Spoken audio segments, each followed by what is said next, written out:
Tumayo upang simulan ang ating gawain sa panalangin.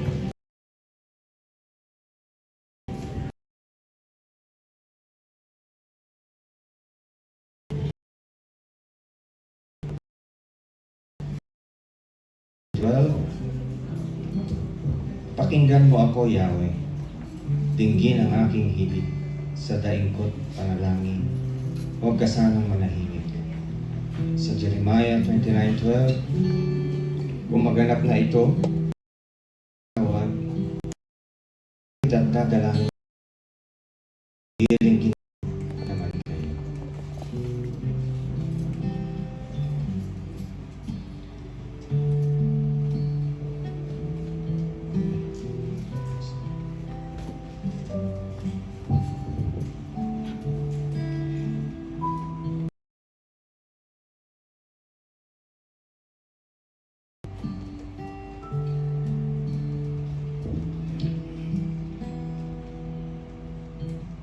Mahal namin Ama sa langit, salamat po sa panibagong araw na ito. Isang biyaya mula sa inyo sa pagtitipon namin ngayon bilang inyong mga anak. Pinupuri at sinasama ka namin, O Diyos, sa iyong walang hanggang kabutihan, pag-ibig at awa. Kami po ay lumalapit sa inyo ng may pagpakumbabang puso at hinihiling po namin yung pagkabayad karunungan sa pagsisimula ng aming gawain. Sa aming mga pagkukulang at bigyan po kami ng malinis na puso at diwang handang tumanggap ng iyong mga salita. Gabayan niyo po kami sa aming pagtitipon at ang aming buting pastor, Mr. Dante, na maghahayag ng iyong salita, patuloy na katalinuhan ang ipagkaloob sa kanya, O Diyos. And through Him, ay maging daan upang kami magkaroon ng karagdagang kaalaman at tutulong sa amin upang kami palapit sa Diyos. Dalangin namin pagpalain ng lahat na maglilingkod sa umaga nito. Naway maging kapakipakinabang ang aming pag-aaral at maging instrumento kami ng pagkakaisa at pag-ibig. Ito po ang aming mga dalangin sa makapangyarihang pangalan ng Panginoong Jesus, naming tagapagligtas. Purihin at pasalamatan sa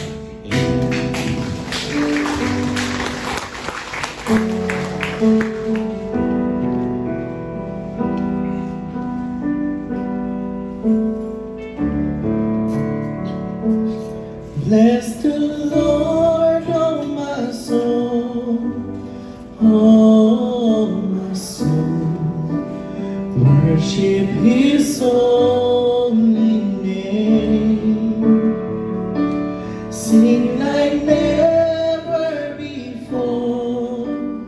Oh my soul, I'll worship Your holy name.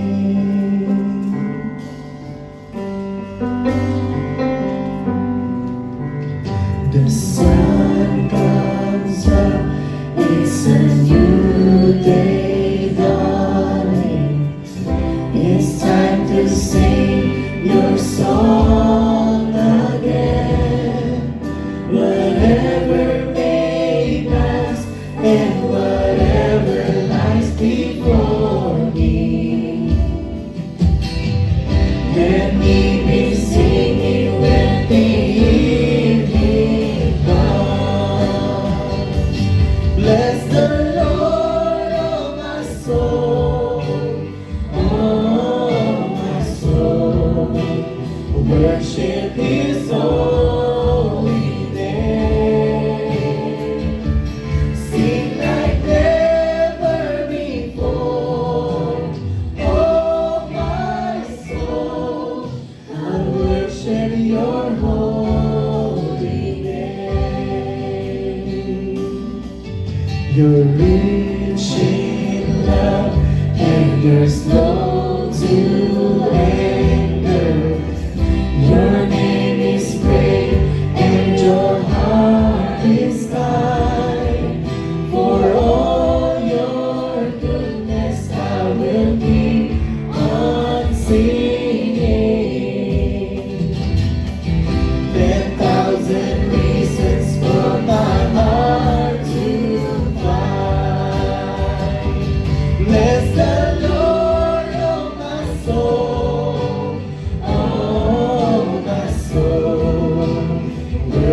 worship His holy name. We sing like never before. Oh my, your holy name. Bless the Lord. Bless the Lord, oh my soul. Worship His holy name. Sing like never before. Oh my soul, I worship Your holy name.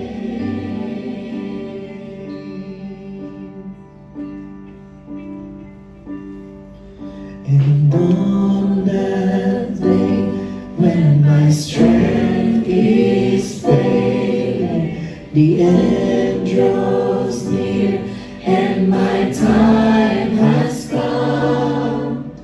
Still my soul will sing Your praise unending. 10,000 years and then forevermore. Forevermore. Bless the Lord, oh my soul. Oh my soul. Worship His holy name. Sing like never before.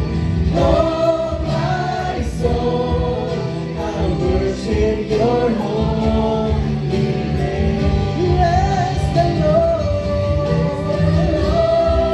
my soul. Worship His holy name. Sing like never before. Oh my soul, I worship Your holy name. God, I worship Your holy name. I worship Your holy name.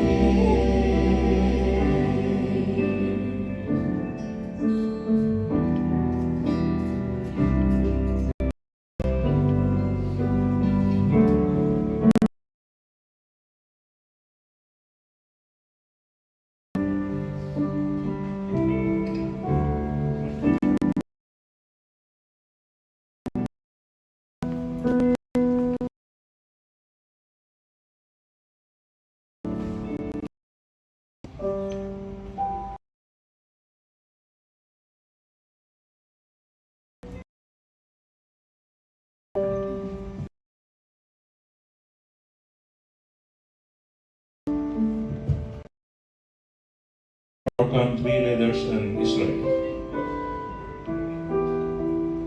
Basahin ko muna ang awit 117 verse 1 and 2. Purihin si Yahweh dapat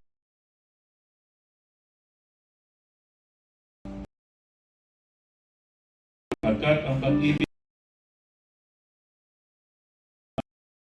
ang katapatan niya ay walang wakas. Naranda. Ama naming banal, totoo, makapangyarihan at sapat sa lahat ng bagay. Salamat Ama sa kalayaan to access your word at itaas sa panalangin ang aming bansa. Lumalapit kami sa iyong biyaya na patuloy mong abutin ang bansang Pilipinas. Ikaw ang lubos na nakakaalam sa matinding kalagayan ngayon ng aming bansa. Provide mo po ang mga trabaho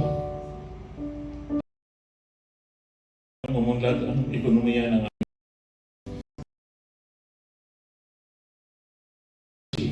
grant strength and resilience to those affected by adversities, illness, and poverty. Comfort every family. Let your comforting presence be felt by bringing hope and restorations to our nation. Let your justice prevail. Your word says in Psalm 106 verse 3, "Blessed are they who maintain justice to constantly do what is right." Sa sarili po namin, wala kaming magagawa maliban sa panalangin. Kaya matulungan mo kami manindigan sa aming pananampalataya, unite us in love, disregard differences, at naniniwala kami sa iyong pagpapala. Knowing that true, we pray for our leaders, that they may be filled with wisdom and integrity, prioritizing the welfare of the people above personal interest. Give discernment and clarity in every decisions that will reflect your will. Ipuin mo ang bawat puso ng mga leaders na kilalanin ka bilang Diyos at Hari ng mga hari. Manahan sa iyong salita at magpakumbaba, dahil ang salita mo sa 2 Chronicles 7 verse 14 says, "If my people who are called by my name will humble themselves and pray and seek my face and turn from their wicked ways, then will I hear from heaven and will forgive their sins and will heal their land." As family of believers, we do not forget to pray for Israel. Lord, we lift up to you the land and people of Israel. It is your chosen nations and the country close to your heart. Please stop the desire of retaliations and revenge. We pray that you reunite people of all races, bring peace, security, healing, and comfort in every heart. Father, hear the prayers of all humanity for peace. In this time of unrest and uncertainty, we raise in your word in Psalm 1:1 verse 4, which says, "Indeed, he who watches over Israel will never slumber nor sleep." Maraming salamat, Ama, at naway ang mga katugunan ng aming mga panalangin ay magbigay kapurihan at lalong lalawak ang iyong banal na Panginoon.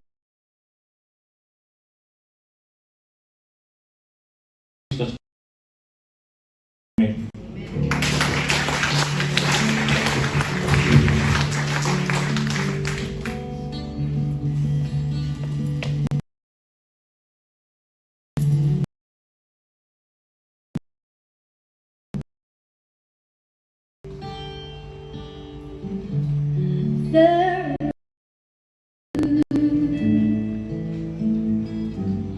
no one else can touch my heart like you do.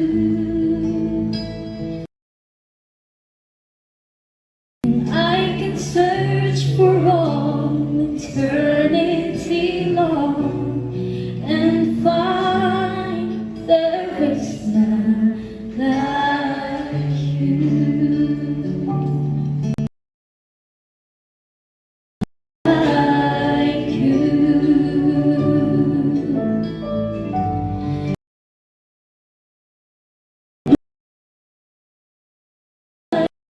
My heart like you do, like you. I could search for all eternity long and find there is none like you. And I can search for all eternity long and find there is none, there is none, there is none, there is none, there is none like you.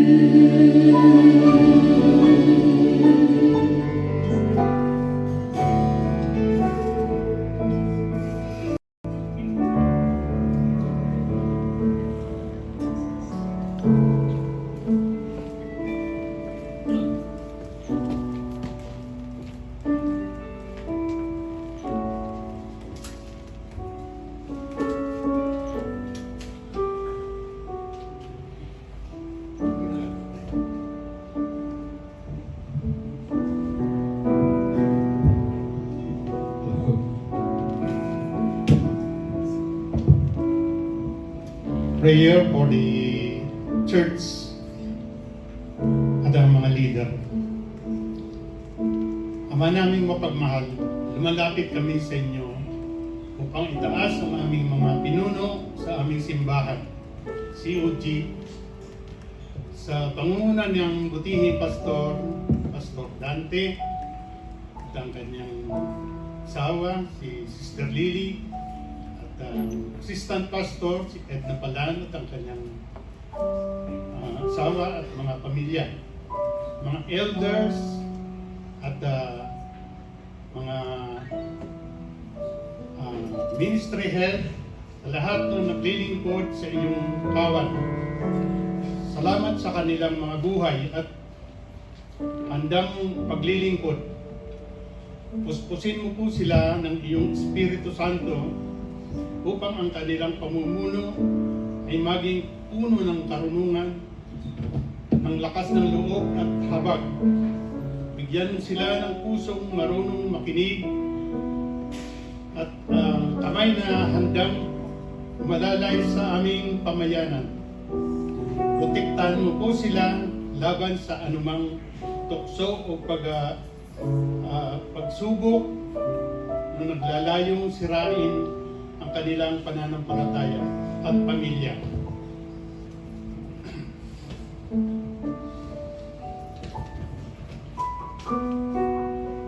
Sa gitna ng pagod at mabibigat na pasanin, ipaalala mo po sa kanila na hindi sila nag-iisa at ikaw ang kanilang kapahingahan. Naway gabayan mo sila sa kanilang paglilingkod ng may kababaang loob at katapatan habang pinangangalagaan din ang kanilang espiritu at pisikal na buhay. Lubos po ang aming pasasalamat sa lahat ng naging bahagi ng pagtatayo ng aming simbahan. Ang inyong panahon, talento at donasyon ay magsisilbing matibay na pundasyon hindi lamang sa pisikal at struktura, kundi sa pagpapalalago ng ating pananampalataya. Ang lugar na ito ay maging saksi sa walang hanggang biyaya ng Panginoon. Salamat po sa lahat ng nagtulungan upang maitayo ang ating COG Bacoor. Dahil sa inyong malasakit at kaisa, mayroon tayong maayos na lugar para sa pagtitipon at pagpupuri sa Diyos. Ang bawat semento at kahoy ay sumisimbolo sa inyo ng wagas na pagmamahal. Nagkaroon tayo ng komportabling mga silid at malamig na sanktuaryo, malawak na parking space, at itong huli ay naitayo ang lifter o elevator na makakatulong sa aming mga senior citizens.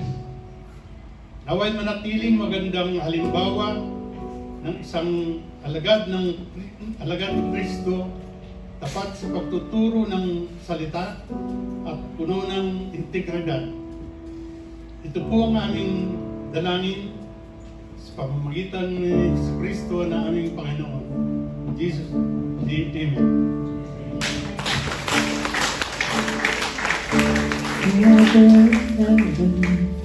How we love you. We lift your name in all the earth. May your kingdom be established in our praises as your people declare your mighty works. Blessed be the Lord God Almighty,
Good morning, brothers and sisters. Prayer for family and community. Let us pray. Heavenly Father, we humbly ask for your protection and provision for all the members of the family of COG Bacoor. We are nothing but sheep in your herd. We pray that when one gets into trouble, please deliver us. And when one of us is in danger, please save us. When we travel, please carry us safely. And when we fall into evil, please deliver us. Father God, please carry us on your wings and shield us with your protection, especially in these hard times. Heavenly Father, thank you for the gift of our community. We fervently pray for peace and unity in our neighborhood, asking that you heal divisions and bring us together with compassion and kindness. Thank you for the officers and leaders. Please give them wisdom and knowledge to seek your kingdom. Father, help us to cultivate strong bonds with our neighbors and family, fostering an environment of love, support, and unity. Please remind us that together we are stronger and that our collective faith can illuminate the path ahead. As your word affirms in Ecclesiastes 4, verse 9 to 10, two are better than one because they have a good return for their labor. If either one of them falls down, one can help the other up. So let us lift each other up in times of need and celebrate victories forever.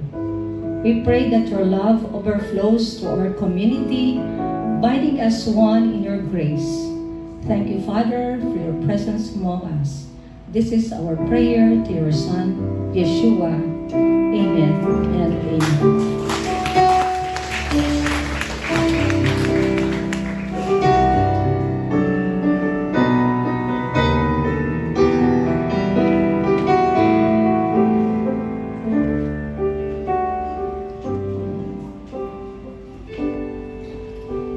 Because of who you are, I give you glory. Because of who you are, I give you praise. Because of who you are, I will lift my voice and say, Lord, I worship you. Because of who you are, Lord, I worship you. Because of who you are, because of who you are, I give you glory. Because of who you are, I give you praise. Because of who you are, I will lift my voice and say, Lord, I worship you. Because of who you are, Lord, I worship you. Because of who you are, Jehovah Jireh, my provider, Jehovah Nissi, Lord, you reign in victory, Jehovah Shalom, my Prince of Peace, and I worship you because of who you are. Because of who you are, I give you glory. Because of who you are, I give you praise. Because of who you are, I will lift my voice and say, Lord, I worship you. Because of who you are,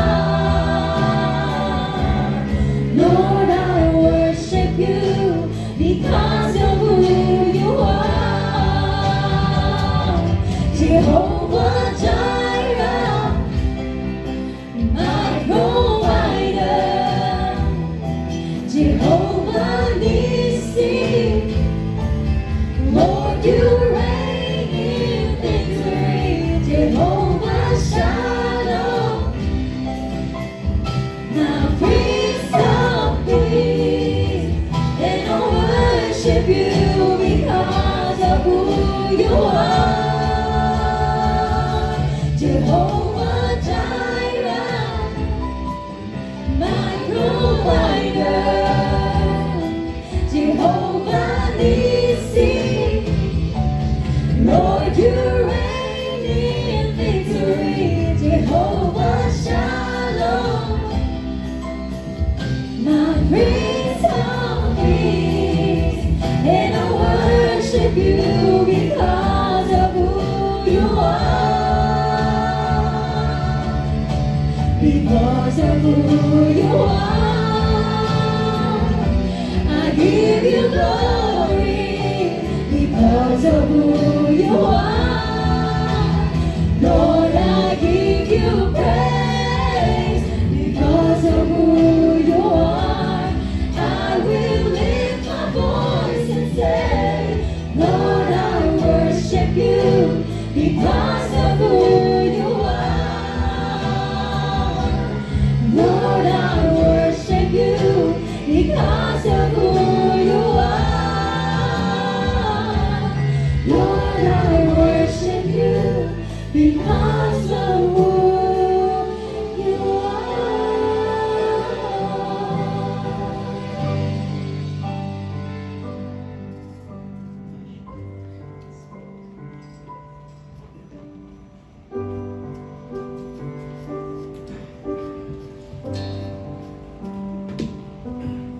Idulog po natin sa panalangin ang ating mga handog at ikapo.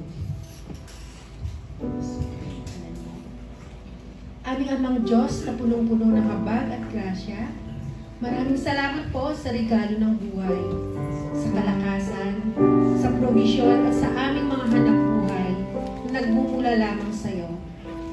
Salamat po sa pribilehiyo na kami po ay makapagbigay bilang aming mga handog at ikapo na merong kagalakan.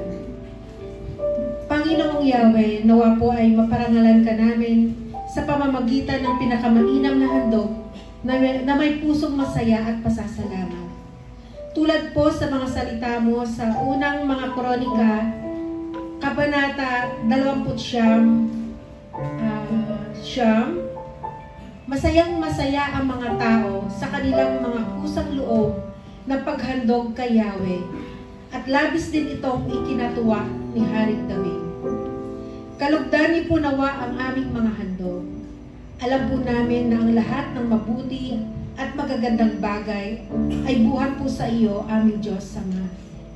Salamat po sa iyong katapatan at kabutihan sa aming mga buhay.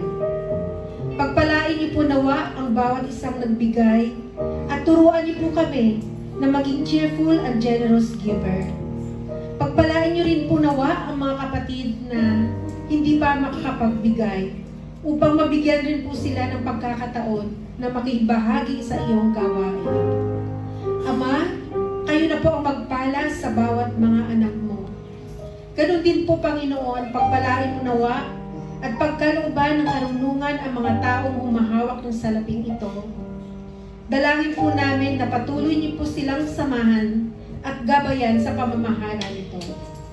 Muli, maraming salamat po, aming Diyos Amang Yahweh. Pinupuri, dinadakila at pinasasalamatan ka po namin. Ito po ang aming panalangin sa matamis na pangalan ng aming Panginoong Yeshua. Amen.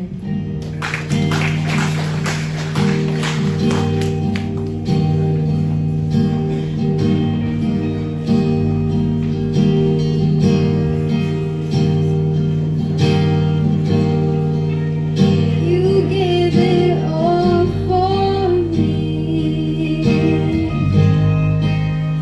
My soul desire, my everything. And all I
Magandang umaga po sa inyong lahat. Salamat, praise and worship. Tayo po ay saglit na manalangin.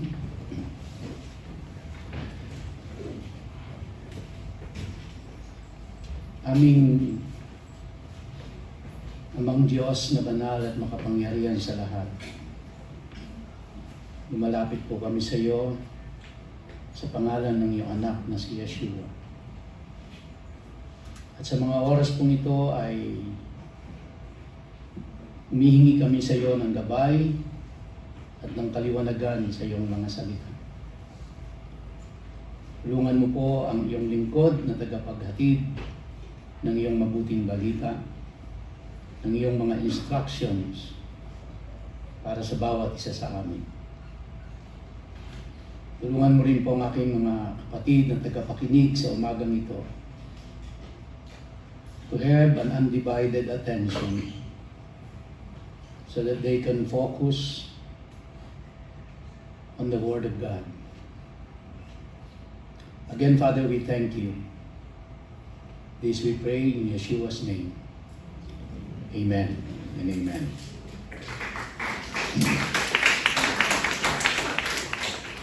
As you can see on the screen, ang ating pong tatalakayin ngayon ay panibagong kabanata sa aklat ng Leviticus. At tayo po ay nasa chapter 22 na. Kung yung nakaraan po ay may kinalaman sa mga priest, yung chapter 21,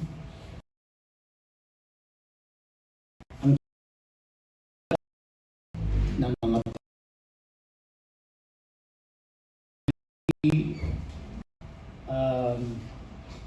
pagkain lang per se talakay dito. Mamaya po mauunawaan natin.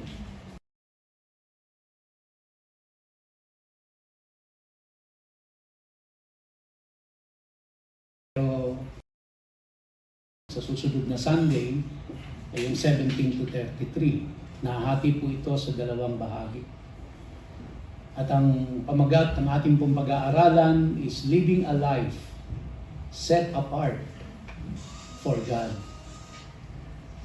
In Romans chapter 12 verse 1, it says, present your bodies, our physical body, a living sacrifice, holy and acceptable to God.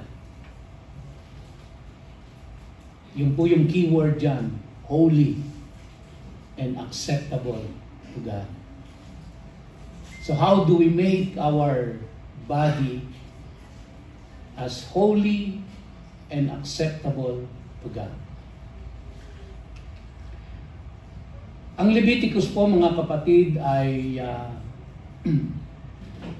nagpapahayag ng tungkol sa kabanalan ng Diyos. Sabi niya nga, be ye holy for I am holy. And it also reveals God's standards. Kaya kung nais nating malaman ano ba ang pamantayan ng Diyos, anong standard ng Diyos, especially when it comes to worship. At ito po ay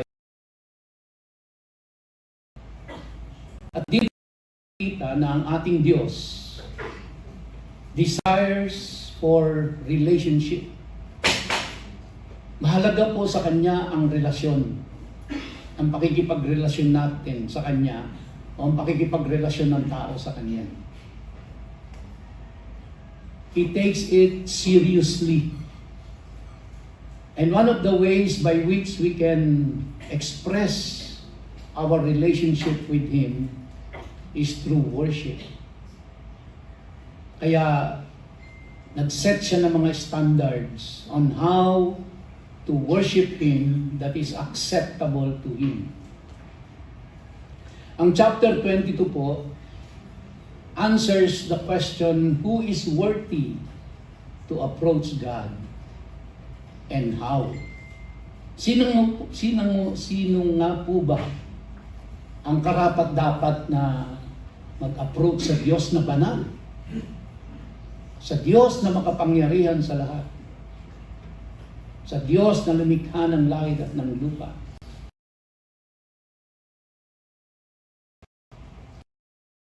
Papaano na magiging katanggap-tanggap sa Kanya. God is not only concerned with that we worship. So hindi lang po siya concerned na tayo ay sumasamba sa Kanya. Concerned din ng Diyos kung papaano tayo sumasamba. At hindi nagseset ng standard kung paano siya sasambahin. Ang nagseset ng standard na acceptable sa Kanya ay walang iba kundi siya. At ito ay Kanyang inihayag sa atin, lalong-lalo na po sa aklat ng Leviticus. Kaya kung gusto nating maintindihan kung paano natin siya sasambahin, we have to go back to the book. We have to go back to His standards. And Leviticus chapter 22 teaches worship must be holy in action. Yun po yung ating tatalakayin ngayon. 1 to 16. And then worship must be humble in heart. That will be the second part. So kaya kung yung chapter 22 ay titingnan niyo po na hati sa dalawang bahagi. One is about worship must be holy in action. And the second part is worship must be humble in heart. So the big idea here, mga kapatid, is God accepts worship that comes from the heart, that comes from clean hands and a contrite heart. So, in simple terms, yan po yung acceptable na worship sa Kanya. And we will go into the details of that. Basahin nun natin yung Leviticus chapter 22 verses 1 to 16 so that we can get the context of it. And the Lord spoke to Moses saying, "Speak to Aaron and his sons so that they abstain from the holy things of the people of Israel, which they dedicate to me, so that they do not profane my holy name. I am the Lord. Say to them, if anyone of all your offspring throughout your generations approaches the holy things that the people of Israel dedicate to the Lord, while he has an uncleanness, that person shall be cut off from my presence. I am the Lord. None of the offspring of Aaron who has a leprous disease or a discharge may eat of the holy things. Whoever touches anything that is unclean through contact with the dead, or a man who has had an emission of semen, and whoever touches a swarming thing by which he may be made unclean, or a person from whom he may take uncleanness, whatever his uncleanness may be, the person who touches such a thing shall be unclean until the evening, and shall not eat of the holy things unless he has bathed his body with water.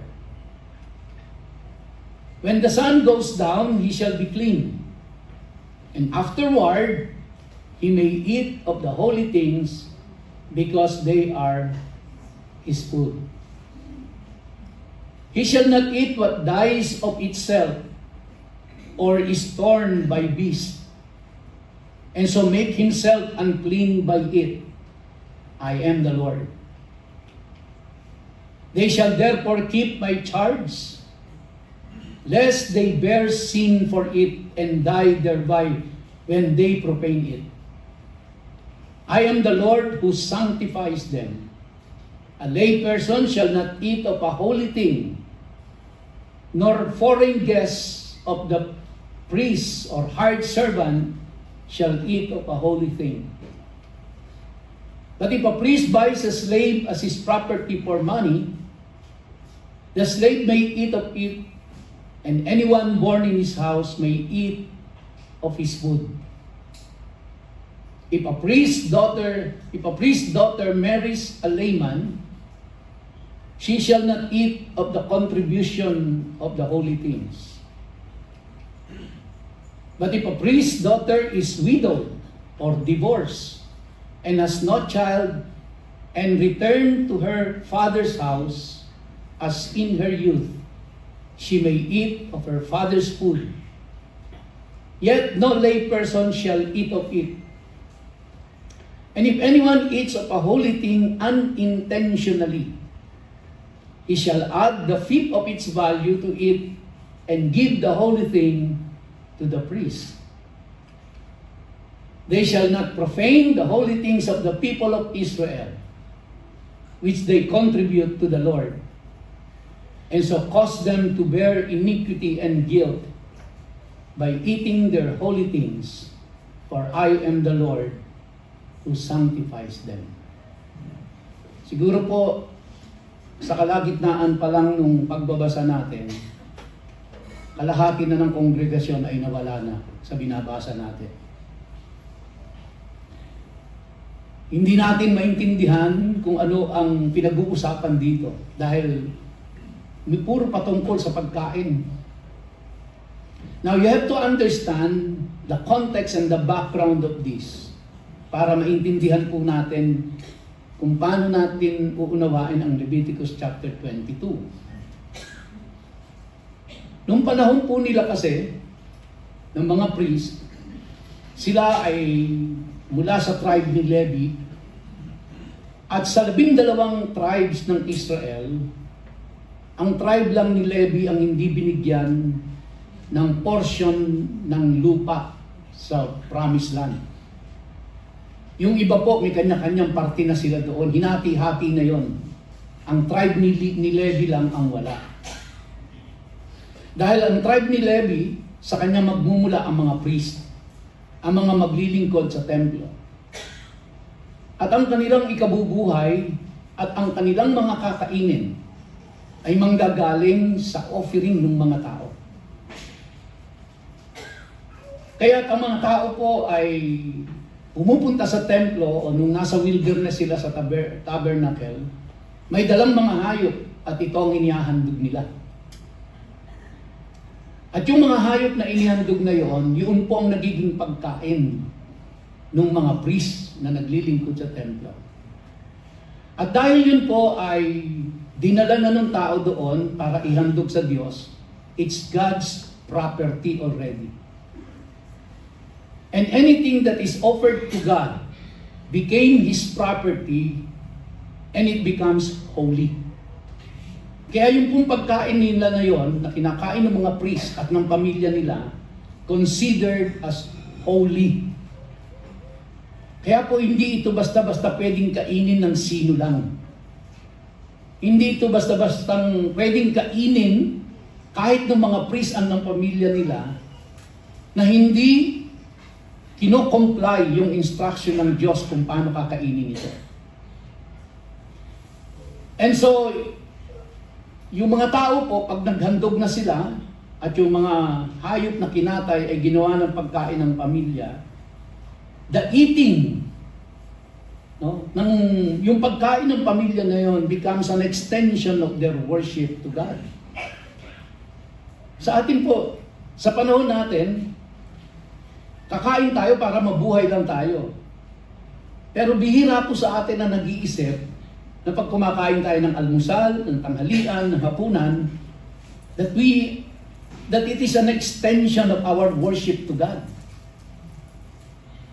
Kaya hindi tayo masyadong particular sa kung paano tayo magluto, paano natin kainin, kung ano yung kakainin natin.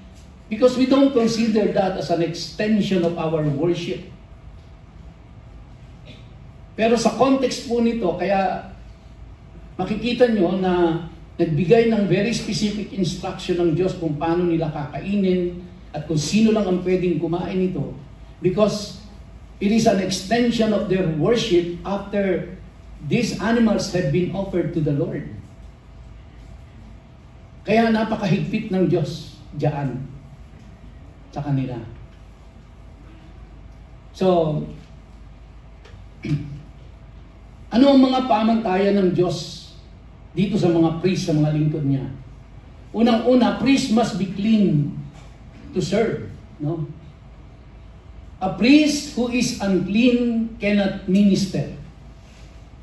A priest who is unclean cannot eat holy things.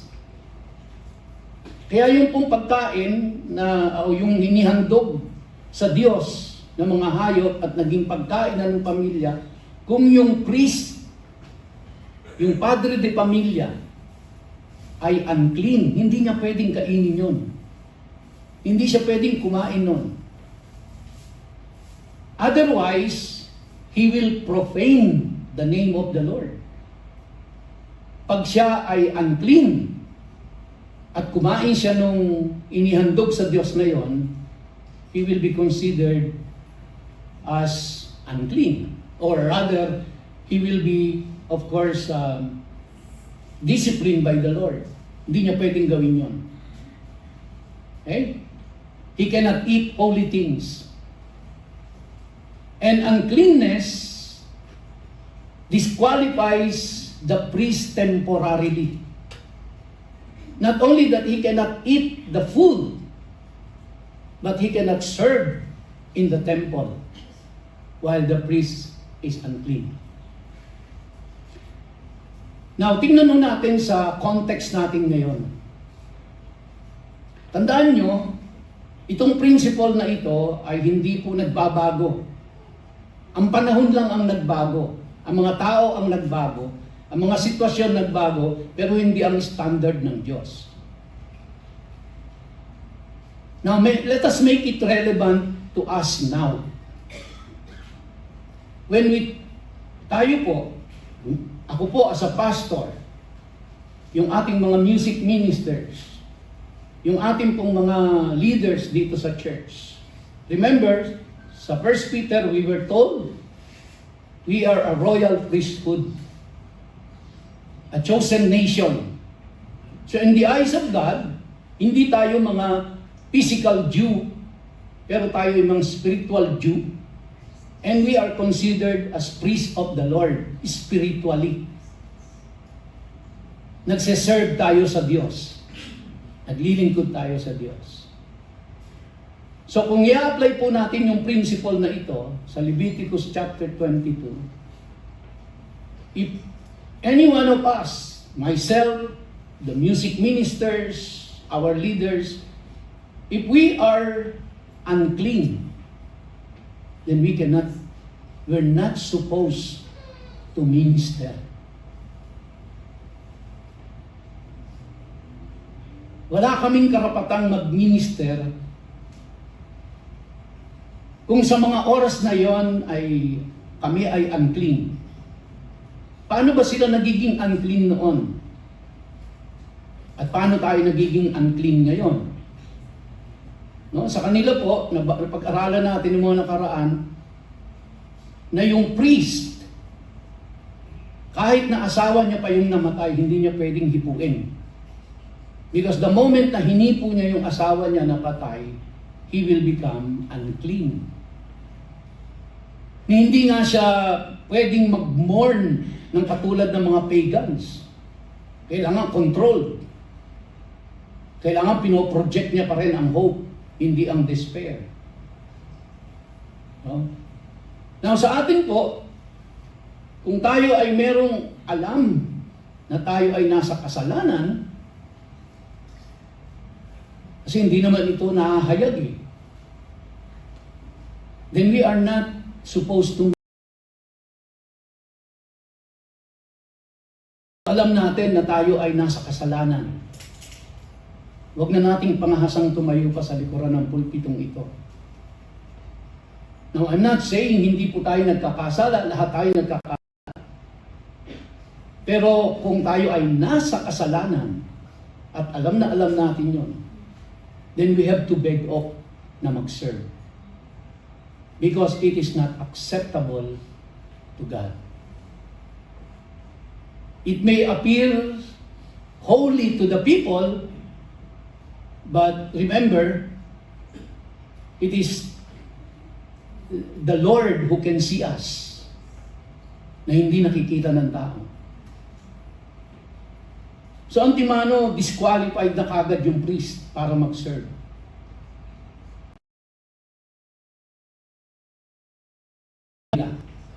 Ang una po is direct defilement. And when they committed direct defilement, it requires longer cleansing bago sila makabalik sa paglilingkod.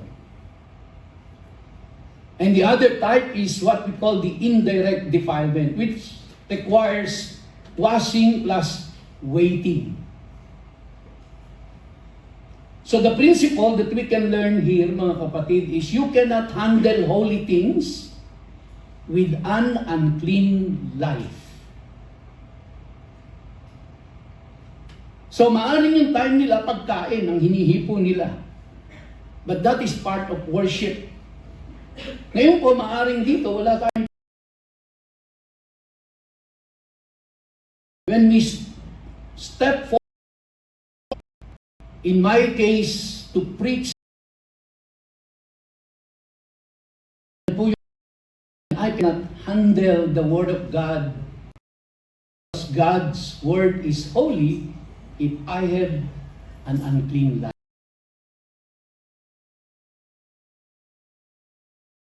Akong tinatagong kasalanan, hindi ninyo alam. Then wala po akong karapatan na tumayo dito para i-handle ang salita ng Diyos because God's Word is holy. Maaring hindi nyo alam, pero alam ng Diyos yun. So ang application po natin dito, God is not casual about holiness. Hindi po, God will not take holiness lightly. It is always a serious matter to Him. So serving God requires spiritual cleanliness. Kaya hindi lang basta magtatayo dito, mangangaral, hindi lang basta tatayo, tutugtog, kakanta, magpe-perform. Iba po ang requirement ng mundo. Sa mundo, basta talento ka lang. O may talento ka lang. Magaling kang sumaya, magaling kang umawit, magaling kang mag-perform. They don't care if you are living an unholy life. Ang mahalaga sa mundo is yung performance mo. They don't care about your personal life. Pero iba ho ang simbahan. Iba ho ang pagtitipon ng kongregasyon ng Diyos dahil hindi tayo nagpe-perform para ma-entertain ang tao. Hindi po ako nagpipreach dito para ma-entertain kayo. Kumakanta sila, para sa banal na Diyos.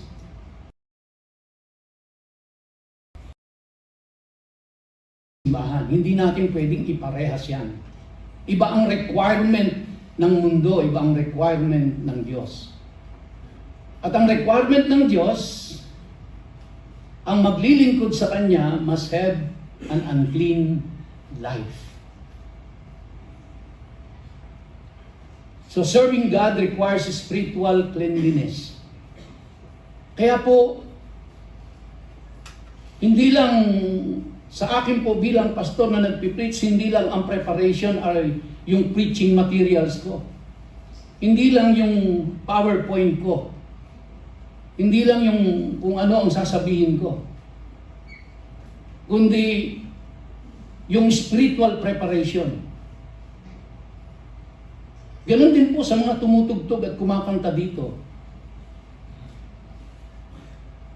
Hindi po tatayo lang tayo dyan, nag-practice, gumitara, kumanta, nakuha ang tempo, nakuha ang tono, bukas okay na tayo. Meron pong spiritual preparation na nire-require bago natin gampanan yun. Because hihipuin natin ang isang banal. Kaya nangangailangan ng spiritual preparation. Yung isa pong kilala kong pastor na American, pagdating ho ng Sabado, sabi niya sa amin, pagdating ng Sabado, hindi na siya pwedeng istorbohin ng kahit sino, kahit pati asawa at mga anak niya, pagdating ng Sabado. Dahil Sunday magpipreach siya. Sabi niya, hindi dahil nagpiprepare ako ng materials ko, kundi nagpiprepare ako spiritually. Para pagharap ko sa Diyos ng Sunday morning, spiritually prepared ako. Because I will be touching holy things. Now, hindi lang po ito requirement sa pastor. Requirement po ito sa lahat ng nagli-lead sa pagsamba sa Diyos. At hindi lang po ito requirement to sa mga nagli-lead, dahil lahat po tayo, in effect, sumasamba sa Diyos, hindi ho ba? Kaya tayo pumunta dito eh. Dahil sasamba tayo sa Diyos. So kaya ito po ay nagre-require ng preparation sa ating lahat. Minsan napakinggan ko nga si sino to, nakalimutan ko na po, yung namatay na magaling na preacher. No? Ang sabi niya, kung ang ating daw pong pamamaraan ngayon, pamamaraan, pagdadamit, ay dadalhin natin nung panahon na sila ay nasa Mount Sinai. At all drop dead.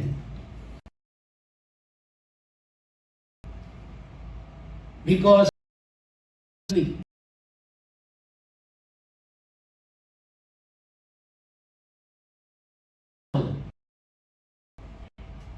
sabi niya nga doon eh, and during that time, you are not allowed to come late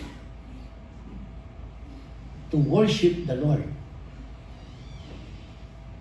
Hindi ang Diyos ang mag-iintay sa iyo para mag-worship sa Kanya. Ikaw ang mag-intay sa Diyos kung kailan siya bababa doon sa bundok. Sabi niya, kaya kung sa panahon natin ngayon, ganito tayo at napunta tayo sa Mount Sinai, we will all drop dead. Because we take worship very casual.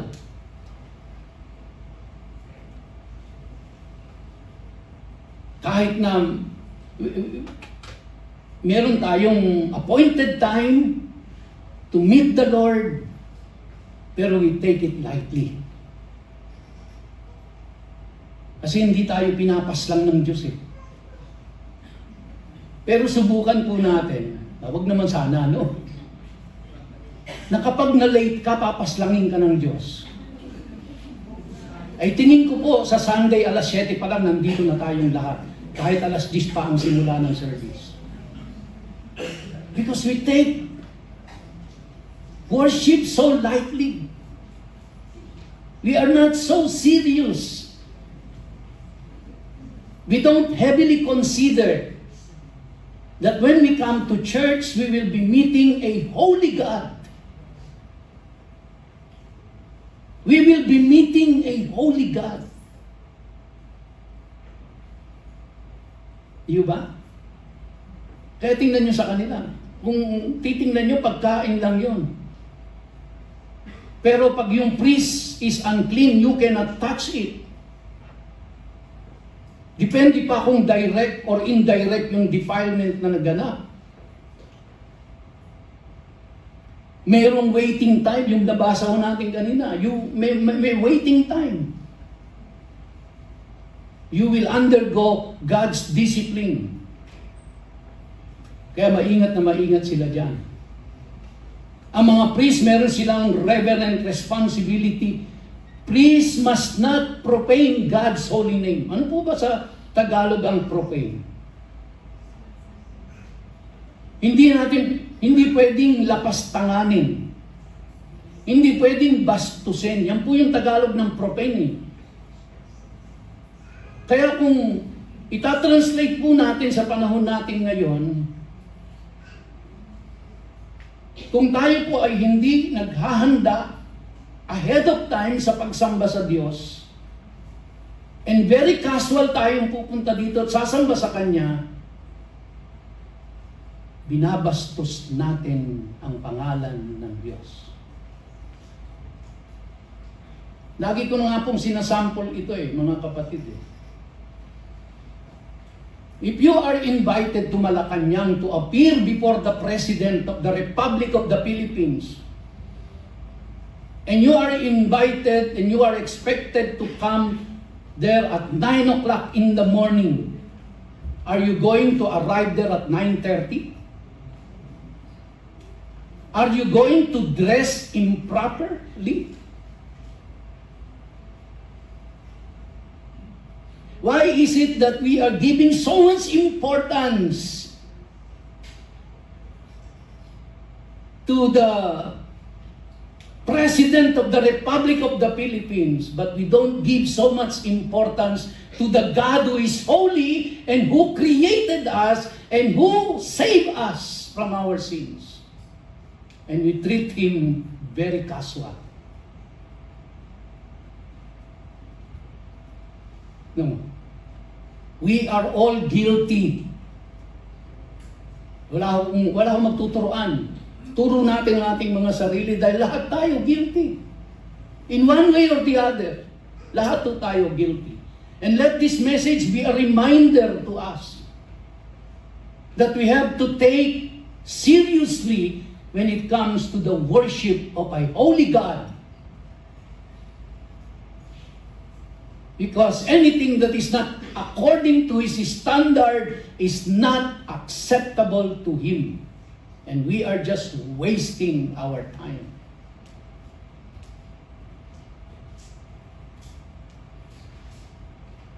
Kaya po, wag ko kayong magagalit sa akin kung pagka minsan pinupuna ko. Pati yung kinakanta. Because the priests during that time, they are responsible for how offerings are handled and what offerings are accepted. Wala akong personalan, trabaho lang. Responsibilidad ho naming pastor yun Kaya pinupuna namin. Ako po'y, to be honest with you, dahil sa pagpuna ko niyan, meron ng ibang umalis dito dahil dyan Pinuna ko nung Sunday privately. Hindi po ito in public privately. The following Monday, I received a letter of resignation.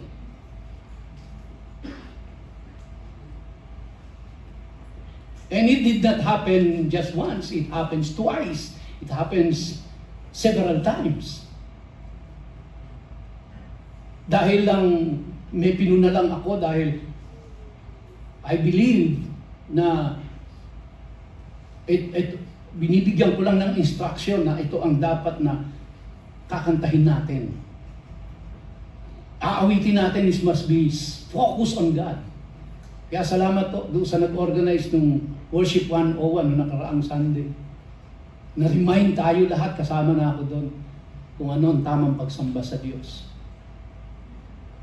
Kailangan natin yan, napapaalalahanan tayo. At hindi lang mo ito sa mga nagpapaawit dito. Sila ay nandito para i-lead tayo, pero sumasamba din mo tayong lahat. Kaya kasama tayo doon sa nagpiprepare, hindi lang sila. Lahat po tayo for that matter must come every Sunday prepared spiritually, physically, mentally, emotionally, to face a holy God. Because we will worship Him. So kaya po, please be reminded. Here is the principle. Worship is not casual. It is, pakibasa nga po, it is, worship is not casual. It is sacred. Ang bira, nakita ko po yung concert ng BTS sa Korea. Anong oras magpe-perform? Parang 7 o'clock pa lang. 7 o'clock magpe-perform. Kung di ako nagkakamali po 7 o'clock yata ng gabi. Alas 6 pa lang hunang umaga, nakapila na yung mga tao doon. 3 kilometro yung layo, ang haba ng pila. Manunood ng concert ng BTS. Bumahayag ng napakamahal na. Although libre, pero meron pong libre daw yun, pero may mga naningil din. Willing to pay yung mga tao. Willing to travel from any place in the world to go to Korea just to see the BTS. And they have to be there early so that they can have a better seat in the concert. But when it comes to church, when it comes to worship of God, He becomes secondary. Very casual. Kahit malate, kahit hindi umattend, kahit matulog sa service.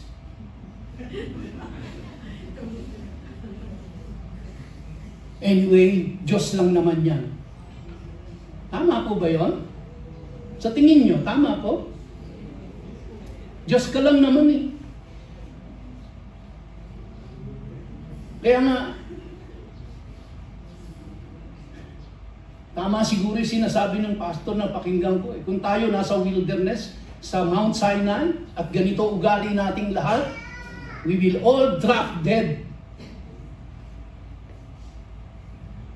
Kaya ang utos ng Diyos sa kanila maligo kayo, maglaba, magbihis ng maayos, 3 days after, tsaka kayo mag-appear sa akin, at bakuran nyo yung Sinai, walang didikit sa paanan ng bundok, kahit hayop. Dahil teritoryo ko to, hanggang dyan lang kayo.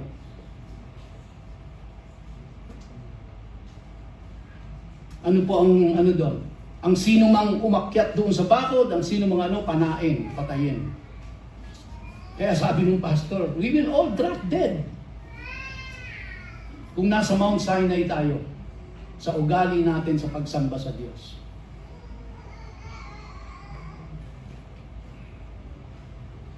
Clean hands are required, mga kapatid. Kaya during that time, no priest could minister while unclean. And uncleanness included disease, defilement, contact with death. Ito lang po yung mga sample.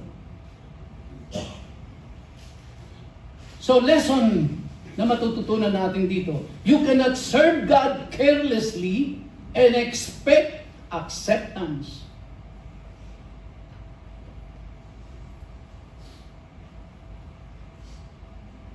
Kaya, minsan napo-focus lang tayo dun sa mga praise and worship team, sa ating po mga pastor. Minsan nasa-sermonan natin yung, siguro anak natin, magpapaawit ka bukas alas 11 na ng gabi, nasa gimmick ka pa. Maglilid ka ng worship, tutugtog ka doon, nagpupuyat ka sa ML.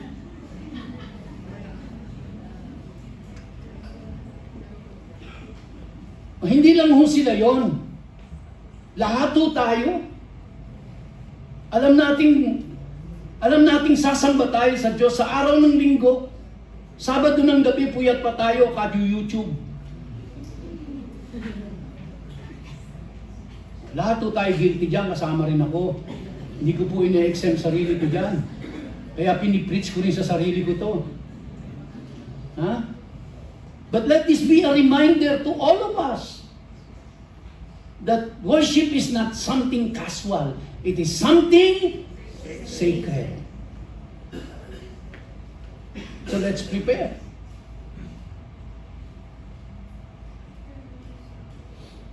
No, alam naman ng Diyos yun eh. Di ba?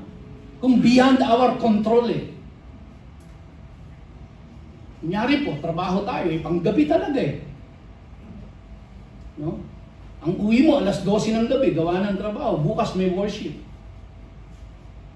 Eh, hindi ka naman pwede magpaalam dun sa trabaho, di ba? Boss, uwi na ako ng alas 6 ah. Kasi may worship ako bukas. O hanggang bukas ka na rin lang. Of course, alam natin yan eh. We know kung tayo ay, nasa sitwasyon na tayo po ay hindi natin kontrolado. Pero yung kontrolado natin, di ba? We have to prepare ourselves. Both physically, mentally, emotionally, spiritually. Please remember, you cannot serve God carelessly and expect acceptance. Anong mga consequences nito? Pag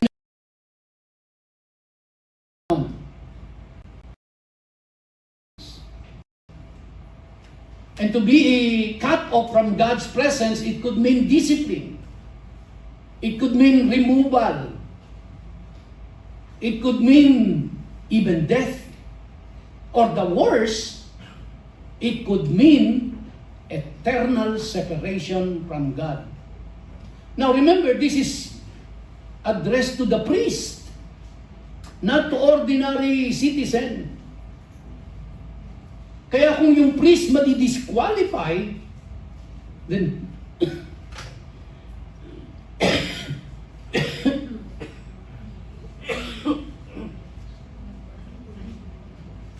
kung nasa panahon ako nila Moses, di ako pwede maglingkod ngayon, inuubo ko eh.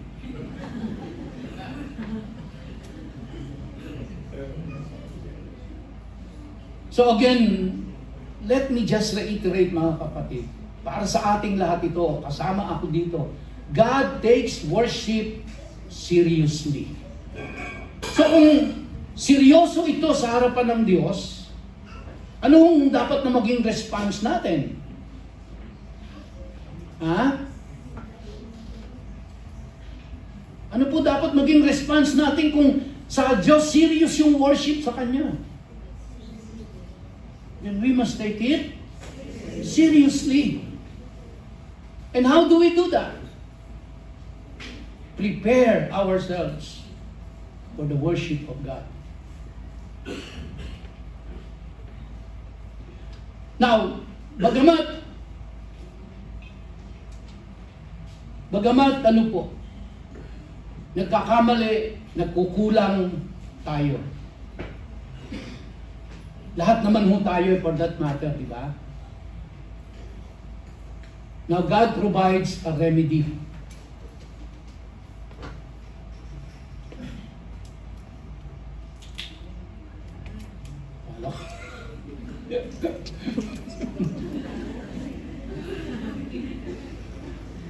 Inumin ko na, binuksan eh.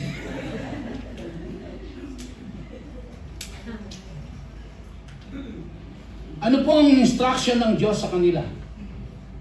Pag nagawa ng prisyon, meron siyang defilement na nangyari or meron siyang pagkukulang na ginawa, then you have to wash.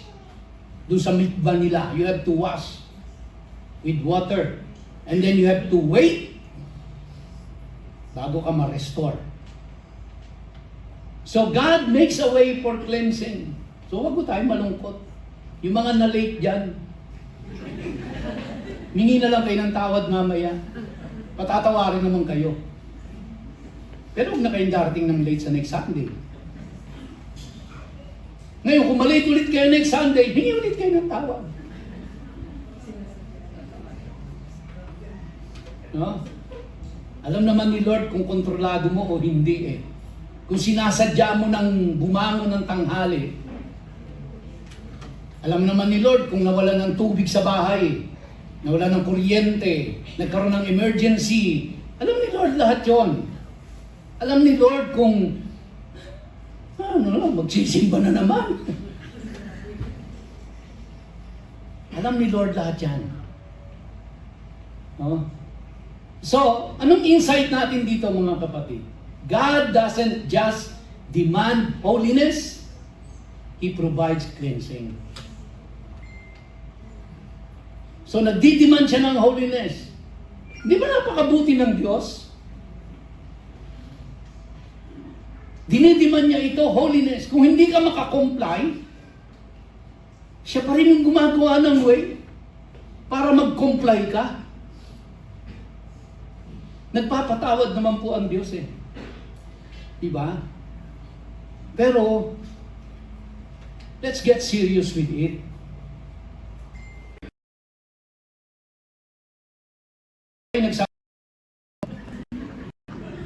Ha? Hindi ba mas magandang hindi ka na humihingi ng tawad dahil late ka? Kundi nagpapas ng oras.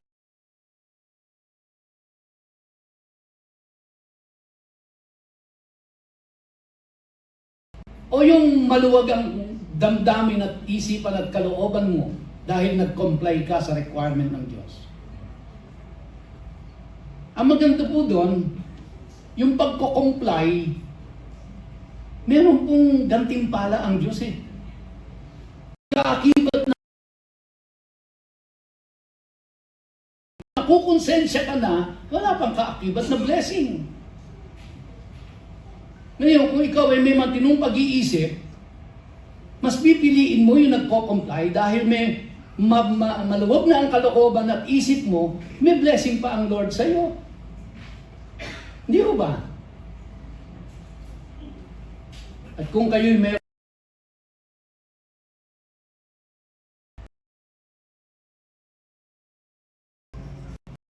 turuan niyo ang anak niyo.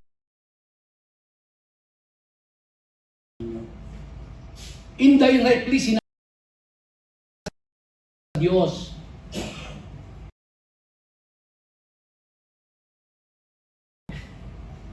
Kaya kahit pa. So lumalaki yung anak mo. Di mahalaga ang pagsamba. Kahit late ako, kahit hindi ako umaten, kahit anong itsura ko. Pero kung ang nakikita ng mga anak natin, pinapahalagahan natin ang pagsamba sa Diyos. Now, tandaan niyo,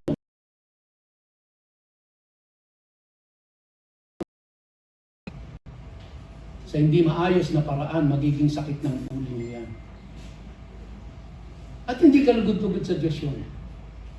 Tatapos na po ako. Kaya po, balik tayo doon sa mga priests. Sino lang ang pwedeng kumain doon sa ano? Only priests and their households ang pwedeng kumain doon. No outsider. Hindi ko pwedeng kumain yung sino-sino lang doon.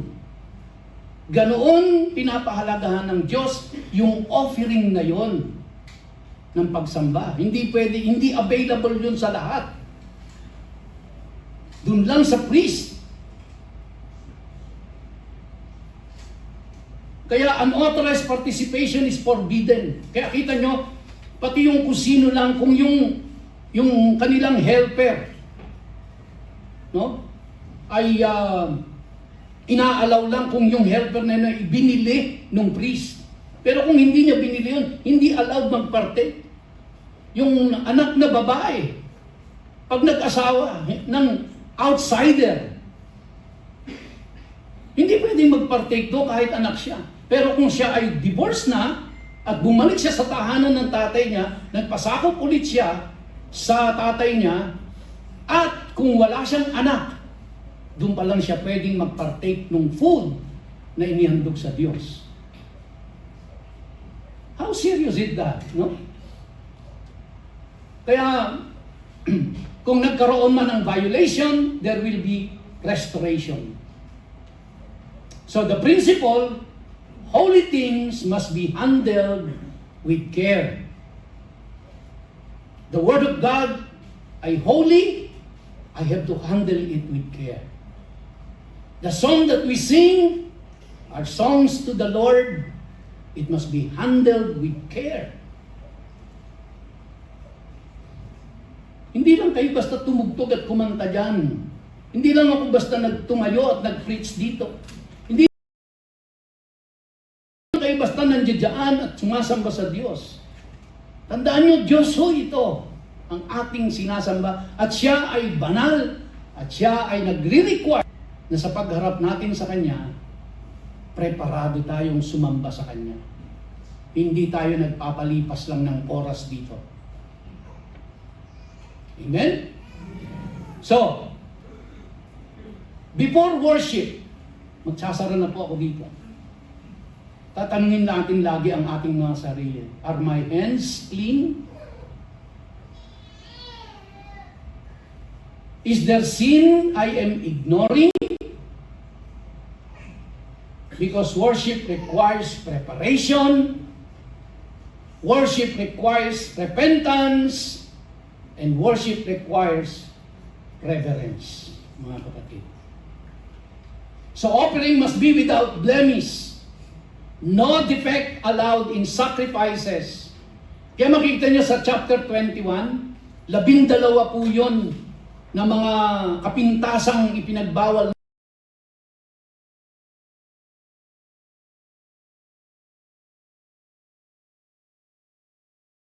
Ano naman yung mga hayop na may mga pwedeng ihandog. Pag tiningnan niyo po yung dalawa,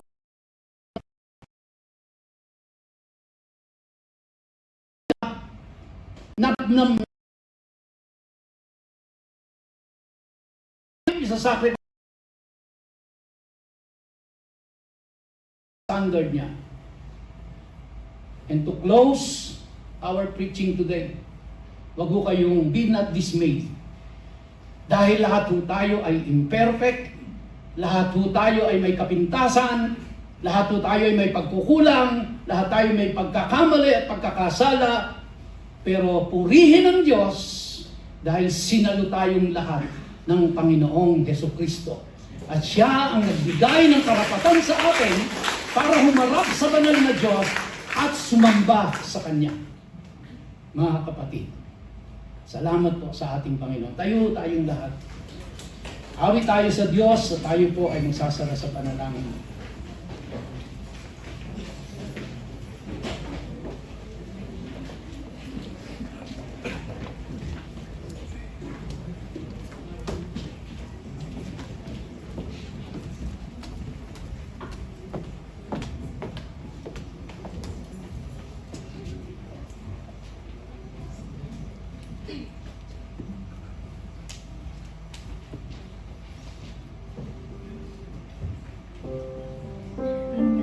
In Psalms 145, verse 3 says, God is magnificent. He can never be praised enough.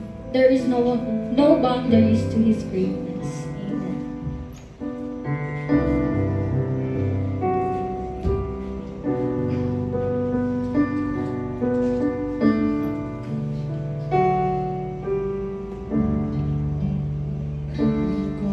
Compares to you. Set the stars in their place.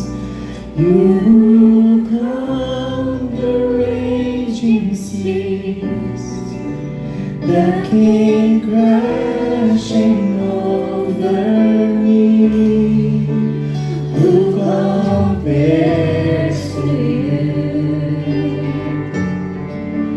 You bring the morning light, the hope of all the earth is rest assured in your great love. You are my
Heavenly Father, as we come to the close of this worship service, we lift our hearts in gratitude to you. We thank you for the guidance and instructions in Leviticus chapter 22, reminding us of your holy standards and your desire for us to live a life that honors you and a life set apart for you. We thank you, Yeshua, for making us worthy to approach our holy God and for cleansing us. May the truths we have learned from your word about God's holiness and worship guide us throughout the week, shaping our thoughts, words, and actions. Help us to take worship seriously as we worship our holy God. Thank you for constantly reminding us on how to worship sacredly our one true God. Bless our Pastor Dante for faithfully proclaiming your word. Bless his family, O God, for the support they have given him. Bless our praise and worship team for leading us in worship of you. Bless the ones who led us in prayers. Bless our multimedia and technical team for their skilled service. Bless our ushers and all the workers for their ministry.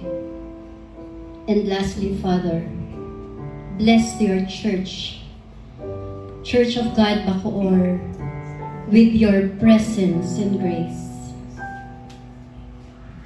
Father, may your presence continue to dwell among us, empowering us to live for your glory alone.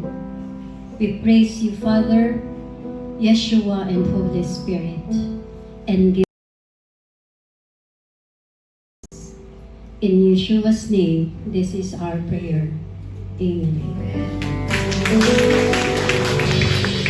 Maraming salamat, Ate Ching. Let me pray for you. 1 minute lang po. Ama, muli akong lumalapit sa iyo sa mga oras na ito. At idinadalangin ko sa iyo ang aking mga kapatid. Kilala mo ang bawat isa sa kanila. Alam mo ang nagaganap sa loob ng tahanan nila. Alam mo ang mga sitwasyon nila sa mga oras na ito at ang kinakaharap nilang mga suliranin at pagsubok sa buhay. Lumalapit at nagsusumamo ako sa iyo sa mga oras na ito, Panginoon. Abutin mo sila sa kanilang pangangailangan.